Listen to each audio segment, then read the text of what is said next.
The Syrian civil war has been complicated from the get-go.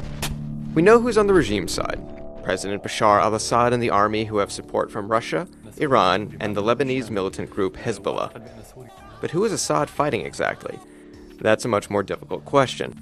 In a recent letter to a member of Congress, Chairman of the Joint Chiefs of Staff Martin Dempsey admitted that the U.S.'s predicament is not choosing a side, it's which side to choose.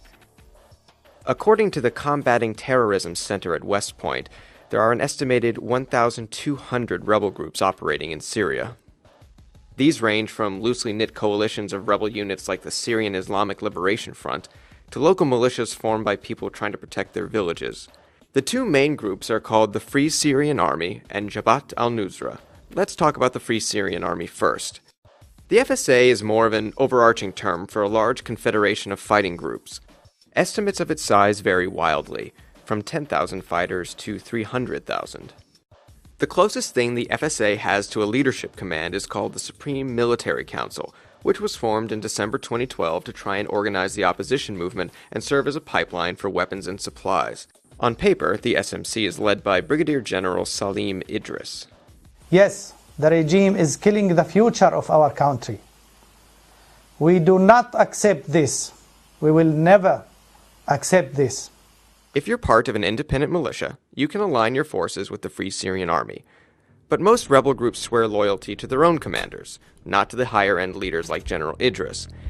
The Free Syrian Army is a rebel group that the CIA said it would supply arms to, in an effort to topple the Assad government. But commanders say they haven't fully delivered on that promise. The U.S. says the reason why is they don't want weapons falling into the wrong hands. The wrong hands would be Syria's other main rebel group, Jabhat al-Nusra, or the Nusra Front, which is fighting to create an Islamic State. Many of its reported 7,000 to 10,000 members were jihadists that fought against U.S.-led forces in Iraq. The group received funding and training for al-Qaeda's Iraq branch and has been quickly gaining ground in northern and eastern Syria by setting up governing bodies that have restored basic services. The extremist group is a magnet for foreign fighters and is known for its ruthlessness. It also has access to funds and weapons from well-heeled backers. All of these groups, from the moderates to the extremists, are now vying for control. This is part of the Obama administration's dilemma. If Assad is toppled, which rebels will fill the vacuum? For the Wall Street Journal, this is Marshall Crook in New York.